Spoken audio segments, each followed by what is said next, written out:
ہمیشہ سے میرے لیے یہ بات سوال تھی کہ کون سی چیز ایک عالم دین کو دوسروں سے ممتاز کرتی ہے؟ کیا چیز باعث بنتی ہے جو عالم روحانی کو ابدی بنا دیتی ہے، لوگوں کے دل و جان میں اپنا مقام پیدا کر لیتا ہے؟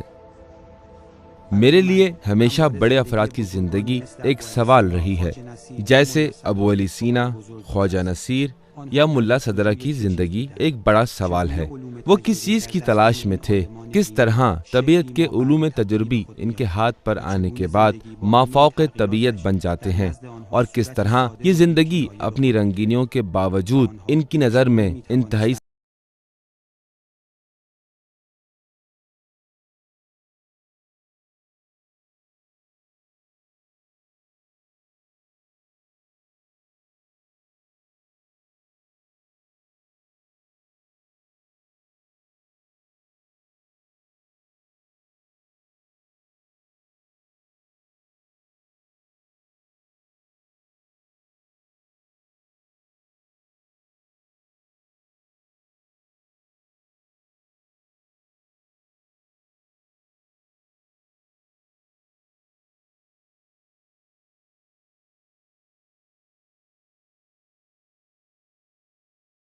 ہے جسے ایرا کہتے ہیں۔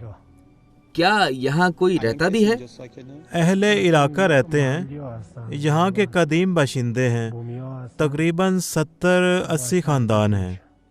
میں علامہ حسن زادہ طبری عاملی کے بارے میں کچھ زیادہ نہیں جانتا، لیکن ان کے بارے میں کہا جاتا ہے کہ وہ ایک صاحب حکمت شخص ہیں۔ وہ قدیمی عالم اور سیر و سلوک رکھنے والے شخص کی مثال ہیں، جو لوگ ہر چیز جانتے تھے۔ ان سے مل کر ابو علی سینا، فارابی، ملا صدرہ اور شاید حلاج و روز بہان کا تصور ذہن میں آتا ہے۔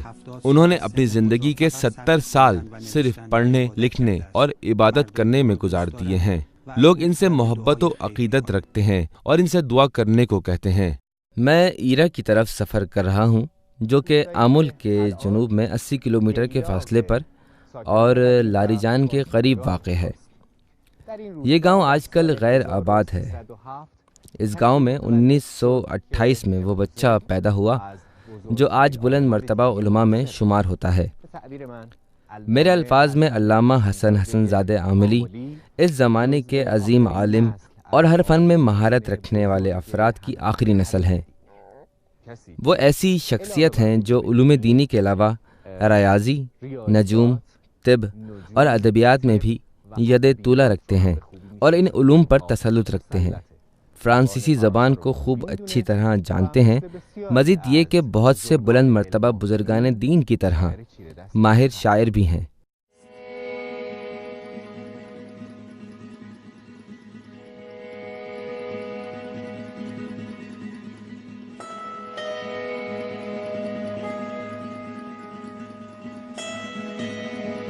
اس پروگرام میں میرا سوال صرف حسن زادہ عاملی کی شخصیت اور ان کے نظریات کی اہمیت کے بارے میں ہی نہیں، بلکہ دینی علوم کی ماہیت اور اس کے فہم نیز علماء دینی کے طرز زندگی سے متعلق بھی ہے۔ علامہ حسن زادہ عاملی 1928 کے مہینہ جولائی میں اس گاؤں میں پیدا ہوئے اور چند ہی سال پہلے تک وہ اس گھر میں رہائش پذیر تھے۔ وہ دینی علوم کے نتائج کا ایک مکمل نمونہ ہے۔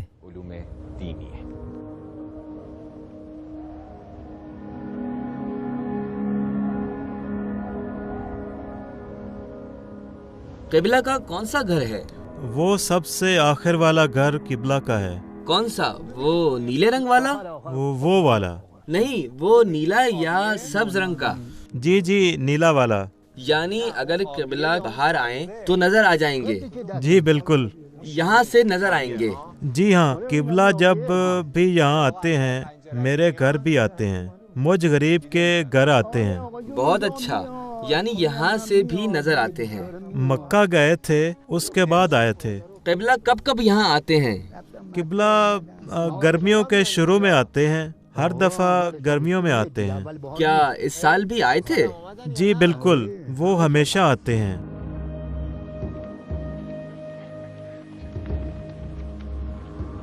حسن زادہ آملی کو ذو الفنون، ابو الفضائل اور نجم الدین کے القاب سے جانا جاتا ہے۔ وہ اس لحاظ سے عظیم مرتبت اور یگانہ روز شخصیت ہیں کہ وہ صرف رجال، درایا، فقہ و اصول، طب و فلسفہ، عرفان و ریاضی اور نجوم و ادبیات ہی نہیں جانتے، بلکہ حیران کن حد تک بزرگان کی اکثر اہم کتب پر تسلط رکھنے کے ساتھ ساتھ ان پر کئی ایک مضامین اور تقریرات لکھ چکے ہیں۔ انہوں نے تقریباً 200 سے زائد کتب تصنیف کی ہیں۔ فلسفے میں ان کے نظریات بہت گہرے اور حیران کن ہیں، اور سب سے اہم یہ کہ لوگ انہیں بلند مرتبہ عارف تصور کرتے ہیں اور لوگ انہیں آقا جان پکارتے ہیں۔ اسلامی علوم کو حاصل کرنے کا طریقہ کار ایسا ہے جو ایک خاص قسم کی طرز زندگی کا موجب بنتا ہے، جس میں گزشتہ چند سال تک کسی قسم کی تبدیلی واقع نہیں ہوئی ہے۔ تحصیل علم، شب و روز کی مسلسل جد و جہد، ریاضت، وطن کو ترک کرنا، سخت محنت اور سادہ زیستی، جو کہ ایک منظم زندگی اور معنوی و روحانی زندگی کے تجربات کے حصول کا باعث ہے۔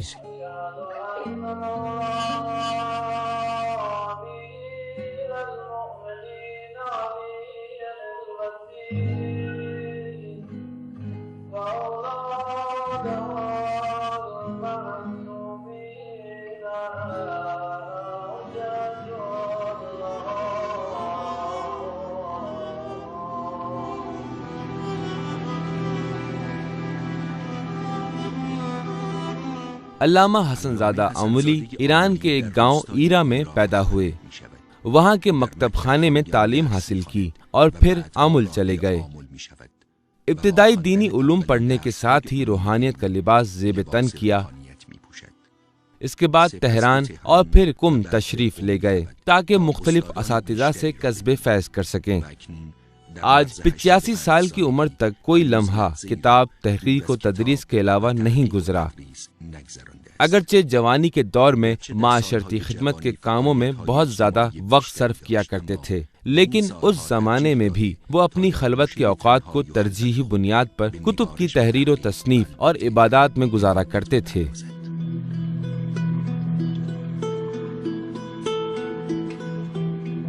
شاید ان کی اہم خصوصیت یہ تھی کہ وہ تجربی اور دینی علوم کے درمیان مشترکات پر کام کرتے رہے اور انہیں ایک دوسرے سے قریب لانے کی کوشش کرتے رہے۔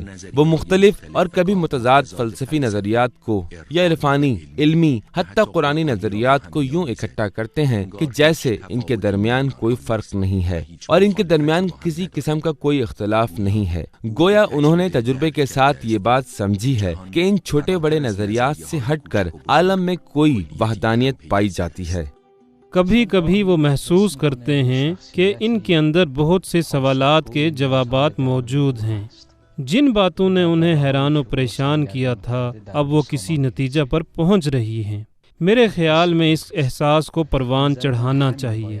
اسی احساس کی وجہ سے حسن زادہ آملی جیسی شخصیت اور دوسرے بزرگان کی شخصیت میں معنی پیدا ہوتا ہے۔ ورنہ اگر کوئی چیز میرے سوالات یا میری ضروریات کا جواب نہیں دے سکتی تو اس کا کیا فائدہ ہے؟ نہ صرف یہ شخصیت بلکہ کوئی بھی چیز ہو، حتیٰ خدا تعالی، ائمہ طاہرین، قرآن یا دین، یہ چیزیں میرے کسی کام نہ آئیں تو پھر میرے اور ان کے درمیان کا کیا رابطہ ہے؟ یہ بہت عمدہ سوال ہے۔ جب یہ سوال بڑی شخصیات کے بارے میں جیسے علامہ حیدر آملی، علامہ حسن زادہ آملی، علامہ طباطبائی، آج کے دور تک کے ہمارے بزرگان سے متعلق کیا جاتا ہے، یہ سوال ان شخصیات کی شناخت کے سفر کا آغاز ہے۔ اصل میں یہ انسان کے اپنے وجود کی پہچان کے سفر کا آغاز ہے۔ خود کو شرح دینے سے بہتر ہے کہ اپنے آپ کو بزرگان کی شخصیت کے آئینہ میں تلاش کریں۔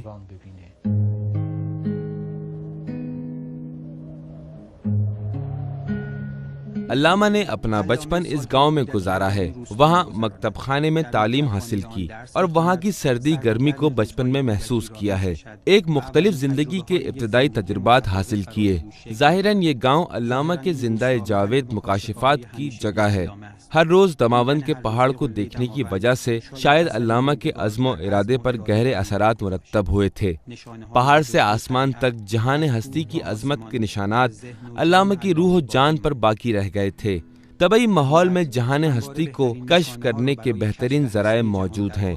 برف باری ہونا، پہاڑوں کی اونچائی، چشموں کے گرتے پانی کی آواز، درخت، سورج کا ہر روز طلوع ہونا اور سائے۔ یہ جو گھر علامہ کے نام سے جانا جاتا ہے، کیا یہ وہی گھر ہے جس میں علامہ کی ولادت ہوئی ہے؟ نہیں، کوئی اور جگہ ہے؟ جی اندرون کی طرف ہے، اچھا، اندرون علاقے کی طرف ہے، وہ وہاں پیدا ہوئے تھے۔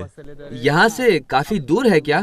وہ علاقے کی قدیمی جگہ ہے۔ آج کل وہاں کوئی رہائش پذیر ہے یا نہیں؟ نہیں، وہ صرف ایک پرانی عمارت ہے جہاں قبلہ محترم پیدا ہوئے تھے۔ وہ دور جوانی میں وہاں مطالعات کیا کرتے تھے۔ اس قدیمی عمارت کے آثار ابھی بھی باقی ہیں۔ کیا آپ بھی ایرا گاؤں میں پیدا ہوئے تھے؟ جی میں یہیں ایرا میں پیدا ہوا ہوں۔ میں 1950 میں یہیں ایرا لاریجان میں پیدا ہوا تھا۔ یعنی جب قبلہ 22-23 سال کے تھے آپ اس وقت پیدا ہوئے تھے؟ جی ہاں، ایسا ہی ہے۔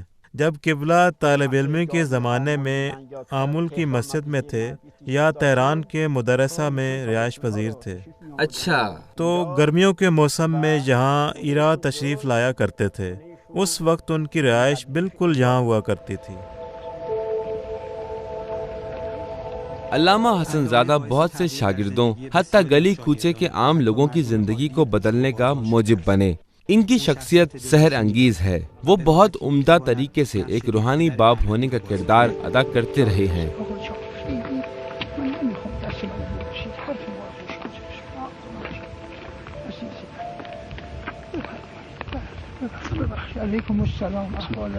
لیکن اس بات کو سمجھنا کہ علامہ کے آثار جدید علوم میں تبدیلی لا سکے ہیں یا نہیں، یا نئی ابحاث کا اضافہ ہوا ہے، ابھی یہ سوال بہت جلد ہے۔ ہم ان سے ریاضی اور حکمت پڑھتے تھے۔ زیادہ تر ریاضی اور حکمت پڑھتے تھے؟ جی، کیوں؟ ریاضی اور حکمت سے کیوں آپ کو محبت ہے؟ کیا یہ علامہ سے دل بستگی کی وجہ سے ہے؟ میری زندگی کو جن افراد نے بدلا اور بہت زیادہ مؤثر رہے، ان میں سے ایک علامہ حسن زادہ عاملی ہیں۔ اس وقت تو آپ صرف 11 سال کے تھے۔ اس وقت ابھی کوئی چیز شروع ہی نہ ہوئی تھی جو آپ پر اتنے گہرے اثرات ہوئے۔ نہیں، آہستہ آہستہ ان کے اثرات مجھ پر ہوئے ہیں۔ میں بھی بہت زیادہ محبت کرنے والا شخص تھا۔ یہ کچھ عاشقانہ قسم کا معاملہ ہے۔ یہ جو آپ تبدیلی کی بات کر رہے ہیں، کیا اس سے مراد یہ ہے کہ آپ کسی اور راستے پر جا رہے تھے اور پھر علامہ کی وجہ سے آپ نے راستہ بدل لیا؟ جی، میں 18 سال کا ہوا تو مسلمان ہوا، اور پھر اس کے بعد میں نے ریاضی ہی پڑھی ہے۔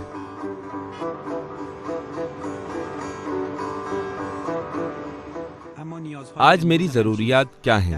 آج کے درہم برہم اجتماعی زندگی میں مختلف قسم کی مشکلات، پریشانیاں موجود ہیں، جس نے انسان اور جہان کو ایک عجیب و غریب شکل دے رکھی ہے۔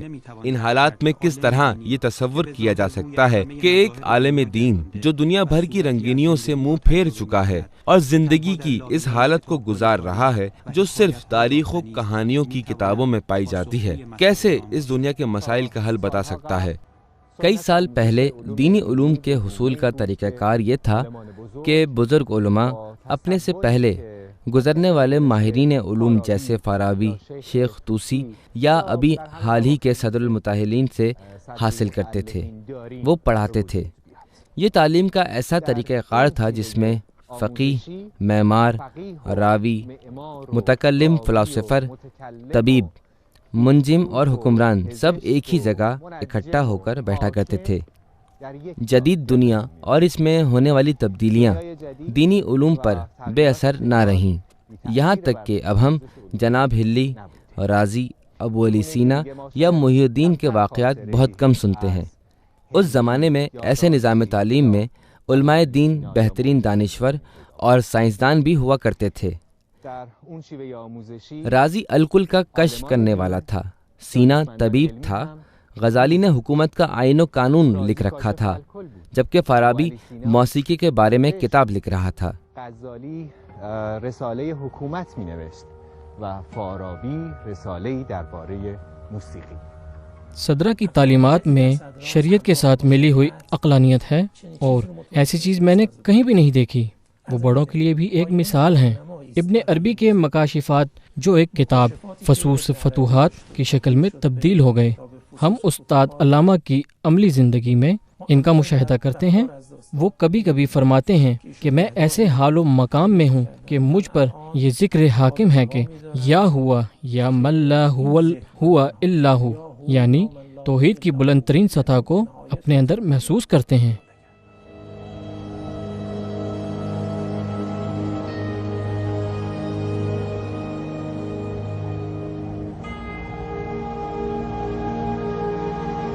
علامہ کی شخصیت ان کی اپنی ذاتی محنت و صلاحیت کا نتیجہ ہے یا حوزہ علمیہ اس قسم کے نظریات کو پروان چڑھانے کی وسعت و قدرت رکھتے ہیں؟ سب سے پہلی ماڈرن چیز جو آج علامہ حسن زادہ عملی سے سیکھنی چاہیے وہ یہ ہے کہ ہمیں کسی شعبے میں مہارت حاصل کرنے کے ساتھ حوزے اور یونیورسٹی دونوں کے حوالے سے ایک مجموعی علمی نگاہ کا مالک بھی ہونا چاہیے۔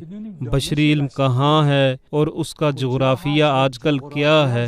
ایسا نہ ہو کہ کسی ماہر زبان یا علوم انسانی سے فزکس کا کوئی عام سا سوال پوچھا جائے تو اس کا فیوز اڑ جائے، یا کشش ثقل کے بارے میں پوچھیں تو وہ فرار کرنے لگے۔ اسے یہ علم ہونا چاہیے کہ آج بشری علوم میں فزکس کے علم کا جغرافیہ کیا ہے۔ دانش بشری کے بارے میں ایک مجموعی نگاہ کا رکھنا ایک فنی کام ہے۔ صرف اتنا ہی کافی نہیں ہے کہ ایک کتاب میں کیا جانتا ہوں پڑھ لیں، نہیں، اس سے کہیں زیادہ جاننا چاہیے۔ علم کی اصطلاحات سے اچھی طرح آگاہی ہونی چاہیے۔ لہٰذا علامہ حسن زادہ عملی کی شخصیت سے پہلا پیغام ان کا ذو فنون ہونا ہے، یعنی ایک وقت میں کئی قسم کے علوم پر دسترس ہونا ہے۔ ان کا اتنے زیادہ علوم میں ماہر ہونا صرف شوق کی وجہ سے یا کوئی اچانک نہیں ہوا، یعنی یہ کوئی حادثہ نہیں تھا۔ ان کا نظریہ یہ ہے، وہ اعتقاد رکھتے ہیں کہ افراد کو کسی ایک علم میں مہارت ہونی چاہیے، لیکن اس کے ساتھ ساتھ ضروری ہے کہ علوم کی ایک مجموعی تصویر سے بھی آشنا ہوں۔ عقل یک کشوری دارد هرج و مرج و دارای نفسی است مضطربه و اینطوره، این نمیتونه به جایی برسد. وقتی که کشورش از قال و قیل این خواسته ها قوا اینها همه آرام شد، همه مطیع شدن، حالا به راه میفته. حالا العقل ما عبد به الرحمن و کسی به الجنان، حالا به سوی معارف و حقایق اینها قدم برمیداره.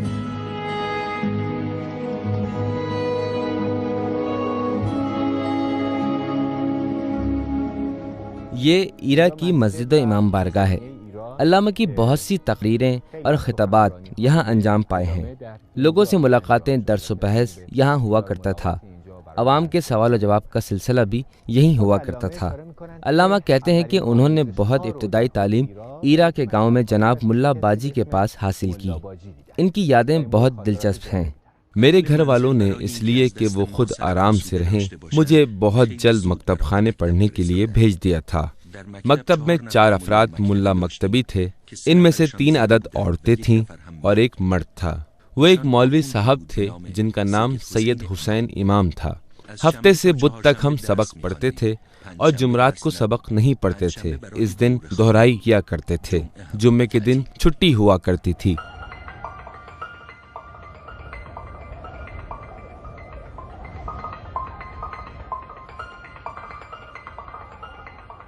مجھے بچپن سے ہی شعر اور ان کے اشعار بہت اچھے لگتے تھے۔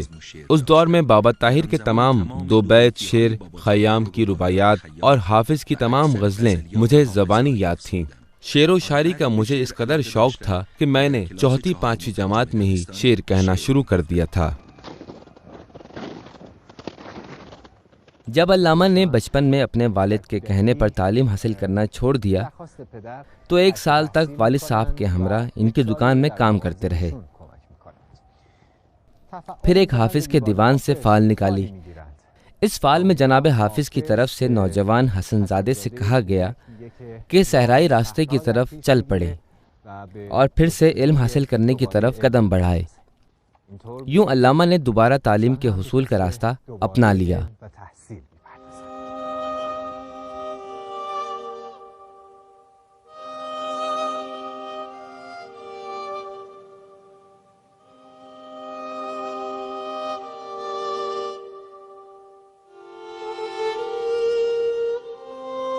ہمارے گھر میں حافظ کا ایک دیوان رکھا تھا۔ میں آدھی رات کو بیدار ہوا اور کہا، جناب حافظ، میں نہیں جانتا کہ جو لوگ آپ کی کتاب سے فال نکالتے ہیں وہ کیا کرتے ہیں اور کیا کہتے ہیں۔ میں نے تو تعلیم چھوڑ دی ہے۔ میں آپ کے لیے ایک فاتحہ پڑھتا ہوں، آپ مجھے بتائیں کہ میں کیا کروں، حصول تعلیم کے لیے جاؤں یا نہ جاؤں۔ میں نے فاتحہ پڑھی اور دیوان کو کھولا۔ اس زمانے میں میں 6ٹھی جماعت سے فارغ ہو چکا تھا تو یہ غزل میرے سامنے آئی، اشعار کی کتاب اٹھاؤ اور صحرا کی طرف نکل جاؤ۔ یہ وقت سبق پڑھنے، کچھ حاصل کرنے اور کچھ ثابت کرنے کا ہے۔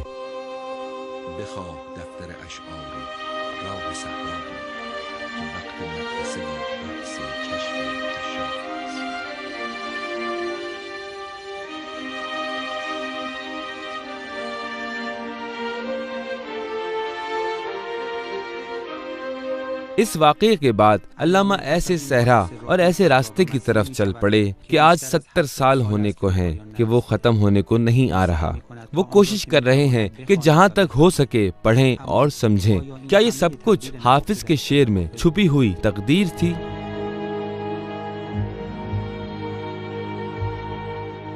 سلام علیکم۔ وعلیکم السلام۔ آپ کیسے ہیں؟ خوش آمدید۔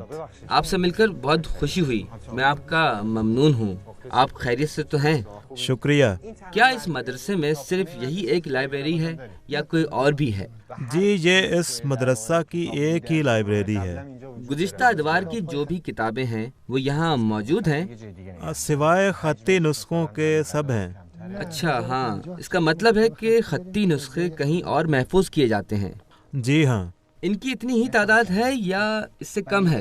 نہیں، ہمارے پاس 1050 جلد خطی نسخے ہیں کہ جنہیں محفوظ مقام پر حفاظت سے رکھا گیا ہے۔ یہ پتھر کی چھاپ کے ہیں؟ جی، یہ پتھر کی چھاپ کے ہیں۔ کیا ان کتابوں سے طالب علم آسانی سے استفادہ کر سکتے ہیں یا نہیں؟ جی، طالب علم آسانی سے آ سکتے ہیں اور استفادہ کر سکتے ہیں۔ اور کیا ہے، کیا آپ کے پاس کسی بڑی شخصیت کی کتابوں میں سے کچھ کتابیں بطور نمونہ موجود ہیں؟ جی، ہمارے پاس ہے۔ اسفار کی کتاب کا نمونہ ہے جس پر آقا علی مدرس کا حاشیہ لگا ہوا ہے۔ آقا علی مدرس اس مدرسہ مروی کے اولین اساتذہ میں سے ہیں۔ یہ کتاب خود بھی بہت قدیمی ہے اور اس پر جو حاشیہ آقا علی مدرس نے لکھا ہے اس کی وجہ سے یہ کتاب بہت اہم ہے۔ ماشاء اللہ، یہ ایسی ابحاث ہوں گی جو نہایت اہم ہوں گی۔ یہ حاشیہ لکھنے کا جو طریقہ کار ہے جو کہ ہمیشہ سے حوزہ علمیہ میں ایک سنت ہے۔ جی، ایسا ہی ہے۔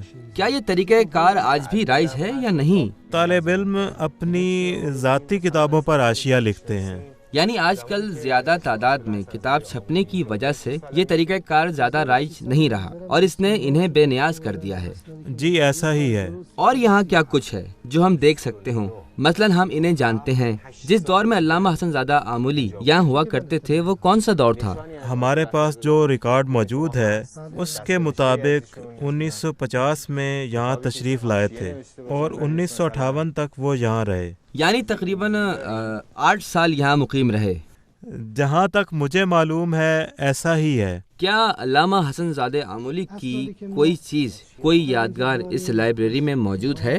جی بالکل۔ ان کی کوئی تحریر یا کسی کتاب پر انہوں نے حاشیہ لکھا ہو، کیا اس قسم کی کوئی چیز بھی ہے؟ ہمارے پاس جو اسناد ہیں ان میں سے یہ ایک ہے۔ یہ کیا ہے؟ ان میں ان طالب علموں کی فہرست ہے جو اس دور میں یہاں تھے۔ اس کے علاوہ اس وقت جو افراد حوزہ علمیہ مروی میں بطور استاد پڑھاتے رہے ہیں ان میں علامہ حسن زادہ آملی بھی شامل ہیں۔ یہ کس چیز کی کاپی ہے؟ یہ کاپی طالب علموں کی فہرست والی کاپی ہے۔ یعنی جو افراد اس دور میں یہاں موجود تھے جن کا یہاں داخلہ ہوا تھا، یا کچھ اس طرح کی کوئی اور چیز ہے؟ یہ دیکھیں، جناب شیخ محمد حسن زادہ 1956 سے ہیں۔ بہت خوب، اس سے مراد علامہ حسن زادہ ہیں؟ جی 1956 سے ہیں۔ اسامی ذوالحقوق یعنی تعلیمی وظیفہ وصول کرنے والوں کے نام یہی ہیں؟ جی، وہ اس کاپی کے ذریعے ماہانہ تعلیمی وظیفہ لیا کرتے تھے۔ 1956 میں جب یہاں رہتے ہوئے انہیں چند سال گزر چکے تھے، یہی وجہ ہے کہ ان کا نام سر فہرست آیا ہے، کیونکہ وہ یہاں کے قدیمی طلبہ میں سے تھے۔ اور کن کن کا نام ہے اس میں؟ آقائے رضوی شیرازی۔ واہ، آقائے رضوی شیرازی آج کل یہیں تہران میں مسجد شفا میں نماز پڑھا رہے ہیں۔ جی جی بالکل، ان کے علاوہ علامہ جعفری رحمۃ اللہ علیہ بھی ہیں۔ خدا ان پر رحمت نازل کرے۔ اور کون ہے؟ مولانا محی الدین انواری۔ یہ سب یہاں تھے؟ جی بالکل، آقائے شیخ محمد تقی شریعت مداری۔ عجیب، جس کسی نے یہ کام کیا ہے بہت عمدہ کام کیا ہے۔ جی، یہ مدرسہ مروی کے اوقاف میں بطور سند محفوظ کی گئی ہیں۔ تقریباً 200 سال سے یہ کتابیں ہمارے پاس ہیں۔ اگر آپ پسند کریں تو آپ کو دکھا سکتا ہوں۔ ابھی ان میں سے ہر ایک سال کے لیے ہے مثلاً؟ جی، ہر ایک سال کے لیے ہے۔ جیسے یہ جولائی کا مہینہ 1955؟ جی جی، یہ ایسے افراد کے نام ہیں جو یہاں آ کر ماہانہ تعلیمی وظیفہ وصول کیا کرتے تھے۔ جی، اکتوبر 1957 کی لسٹ ہے۔ جولائی اور اسی ترتیب سے جاری ہے۔ بہرحال قبلہ جو کوئی بھی تھا بہت خوش خط تھا۔ جی ایسا ہی ہے، یہ 1952 کی تاریخ ہے۔ ممکن ہے کیونکہ نئے آئے ہوں گے۔ اس فہرست میں آیت اللہ جوادی عاملی کا نام بھی ہے اور اس کی خوش خطی بھی ملاحظہ کریں۔ بہت عمدہ ہے اور انتہائی خوش خط ہے۔ آپ اس کاپی کے علاوہ کوئی دوسری یادگار چیز جو ہو تو ہمیں دکھائیے۔ اس سے بھی زیادہ پرانی کاپیاں ہمارے پاس موجود ہیں۔ ان کے علاوہ علامہ حسن زادہ آملی کے حوالے سے آپ کے پاس اور کیا کچھ رکھا ہے؟ کوئی ایسی فہرست جس میں انہوں نے یہاں سے کتاب لی ہو یا کہیں سے لا کر دی ہو اور واپس کی ہو؟ نہیں، افسوس کے ساتھ ایسی کسی چیز کو محفوظ نہیں رکھا گیا۔ یا انہوں نے کسی کتاب پر حاشیہ لکھا ہو؟ میں نے نہیں دیکھا۔ کوئی اس قسم کی چیز نہیں ہے ان ایام کے حوالے سے؟ یعنی اس کے علاوہ علامہ حسن زادہ آملی کے بارے میں کوئی یادگار محفوظ نہیں ہے؟ نہیں جی۔ کوئی بات نہیں، آپ آرام کریں۔ بہت شکریہ، اللہ حافظ۔ اللہ حافظ۔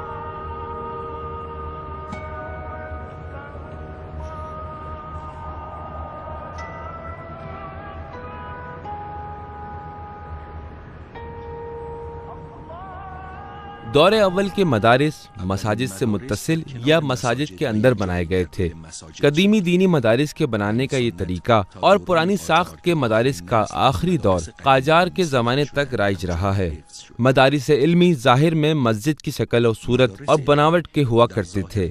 اس میں یہ فرق ہوتا تھا کہ وہاں دینی علم حاصل کرنے والے طلاب کی رہائش کا بھی انتظام کیا جاتا تھا اور ان کے لیے جگہ مخصوص کی جاتی تھی۔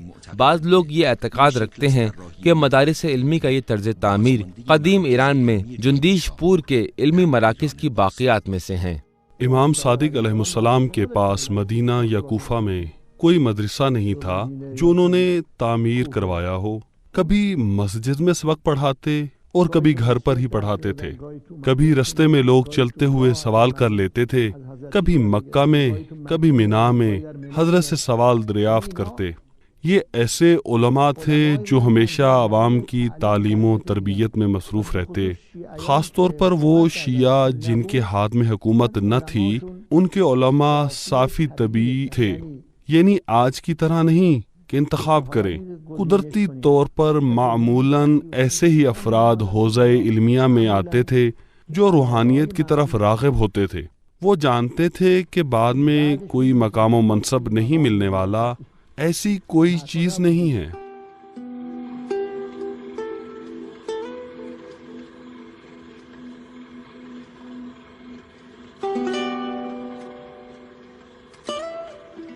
بغداد کے نظامیہ کو پہلے باقاعدہ دینی علوم کے مدرسے کے طور پر جانا جاتا ہے۔ یہ مدرسہ 4 صدی میں سلجوقی دربار میں ایک ایرانی وزیر نظام الملک کے حکم سے شروع ہوا۔ خواجہ نظام الملک ایک ایرانی دانشور تھا جو 485 قمری ہجری میں قتل ہوا۔ اس نے اپنی وزارت کے دور میں اور ساسانی دور میں جندیش پور کے مدارس کی طرز پر کئی ایک مدارس کی بنیاد رکھی۔ ان مدارس کو ان کے نام سے منسوب کرتے ہوئے نظامیہ کہا گیا۔ تمام اسلامی ممالک میں ان مدارس کی شاخیں بہت تیزی کے ساتھ پھیل گئیں۔ تمام مدارس میں معتبر کتابوں پر مشتمل کتب خانے ہوا کرتے تھے۔ ہر طالب علم کے لیے ایک کمرہ ہوا کرتا تھا اور وہ ماہانہ تعلیمی وظیفہ وصول کرتا تھا۔ اس کا کھانا اور رہائش بھی مدرسے کے ذمے ہوا کرتا تھا۔ امام محمد غزالی نظامیہ بغداد کے ابتدائی طالب علموں میں سے تھے۔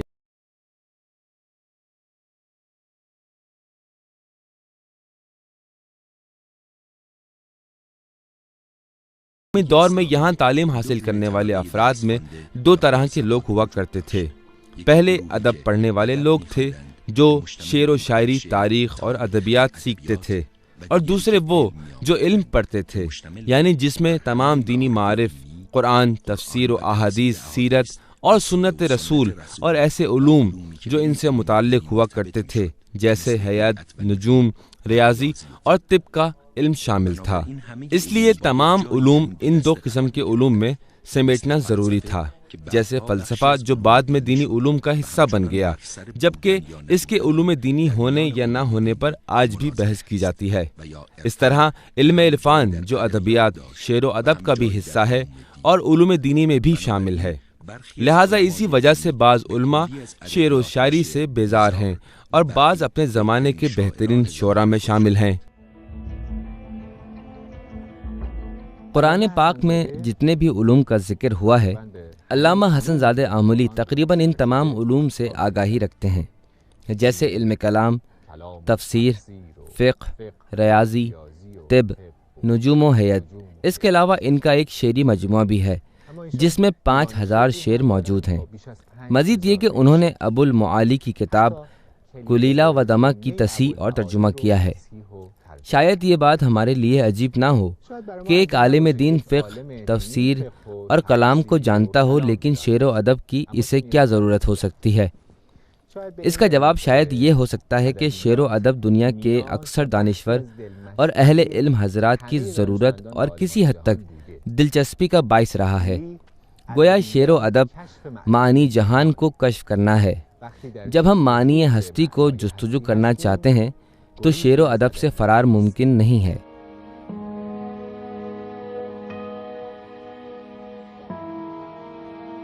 علامہ کے شعری مجموعے کا آغاز حافظ کے شعری مجموعے کی ابتدائی غزل کی یاد دلاتی ہے۔ اس سے شروع ہوتا ہے۔ علامہ کے شعری مجموعے میں جو اشعار موجود ہیں وہ 1981 سے پہلے کے ہیں۔ ہمارے لیے یہ بات واضح نہیں ہے کہ اس بڑھاپے میں بھی علامہ شعر کہتے ہیں یا نہیں۔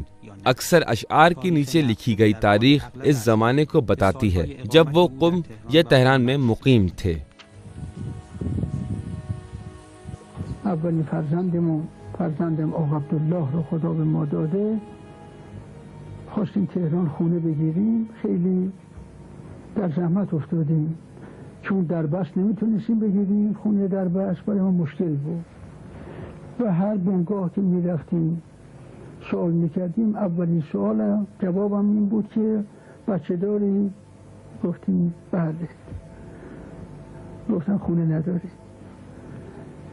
بعد این ایجاب کرد که با آن یه مسافرخونه گرفتیم، یه در مسافرخونه به سر میبردیم، شب روزی 5 تومن اون وقت از ما هر شب 5 تومن میگرفت تا یواش یواش بعد از مدتی اتاقی اجاره کردیم و در این مدت هم درس و بحثمون رو تعطیل نکردیم. الحمدلله هر روز درسمون بحثمون میرفتیم در مسافرخونه به سر میبردیم.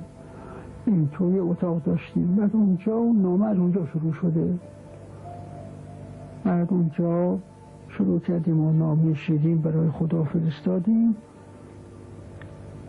از اونجا پیش آمده که به خداوند سبحان عرض کردم که ای خداوندگار سبحانی، ای که ناگفته را تو میدانی، من به فرمان تو گرفتم زن افتادم به کوچه و برزن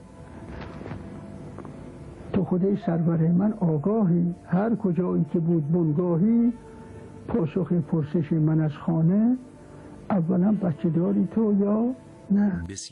علامہ کے اکثر شعر اور غزلیں ان کی زندگی کے اچھے برے دنوں کی یادیں ہیں۔ جب استاد شیرانی کے واسطے سے اسد اللہ مدرسہ مروی کو بطور امانت حاصل کرتا ہے تاکہ اسد اللہ کے دروس کو پڑھے، یا وہ وقت جب استاد محمد حسن الہی طباطبائی کا انتقال ہوا اور تہران کے گلی کوچوں میں وہ وقت جب اپنی بیوی اور نوزاد بچے کے ہمراہ گھر کرائے پر لینے کے لیے ادھر سے ادھر پھر رہے تھے اور گھر حاصل کرنے میں ناکام رہے، نیز وہ زمانہ جب کتاب چھاپنے والے ناشر نے غلطیوں سے بھری ہوئی کتاب چھاپ دی تھی۔ اس موقع پر وہ بہت رنجیدہ ہو گئے تھے۔ اس کے علاوہ وہ جب نئے سال کی مناسبت سے اپنے استاد الہی قمشئی کی ملاقات کے لیے گئے تھے۔ ایک طرف اگر ان غزلیات کو پڑھنے سے تاریخی پہلو ملتے ہیں تو دوسری طرف اکثر غزلیات، رباعیات اور قصائد کا بیان عرفان اسلامی اور حکمت کو منظوم طور پر پیش کرنا ہے۔ وہی طریقہ اور سنت ہے جو مولانا، ثنائی اور نظامی کے دور کی یاد تازہ کرتا ہے۔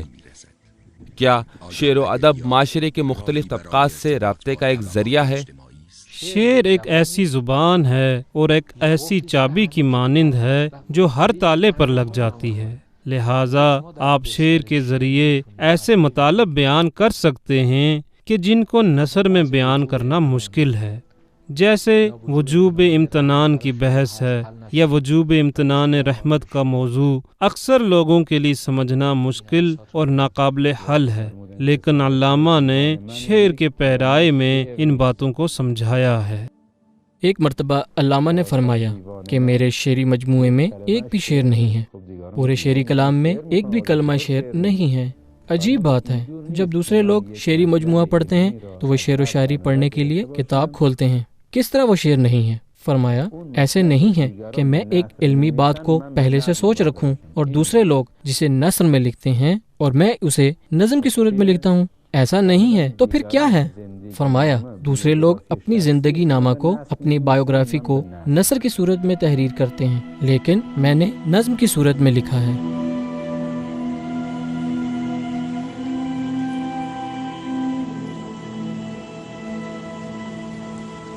دینی علماء اگرچہ شعر بھی کہتے ہیں لیکن کبھی بھی خود کو شاعر نہیں کہتے، وہ خود کو ایسا ظاہر کرتے ہیں کہ جیسے شعر کہنے پر ان کا کوئی ارادہ نہیں ہے، بلکہ جو کچھ وہ نثر میں کہنا چاہتے تھے اسے نظم کی صورت میں لکھتے ہیں۔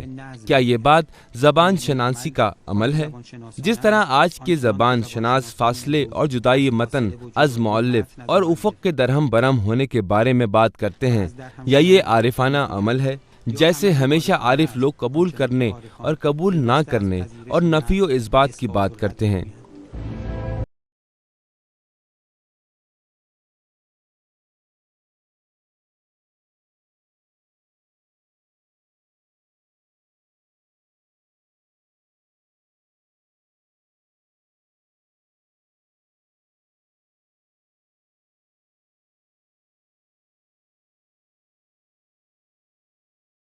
ہم نے کئی مرتبہ کوشش کی کہ علامہ سے ملاقات ہو جائے، لیکن ایسا نہ ہو سکا۔ کیا علامہ ملنا نہیں چاہتے تھے یا ان کی صحت اس بات کی اجازت نہ دے رہی تھی؟ میرے لیے یہ بات واضح نہیں ہے۔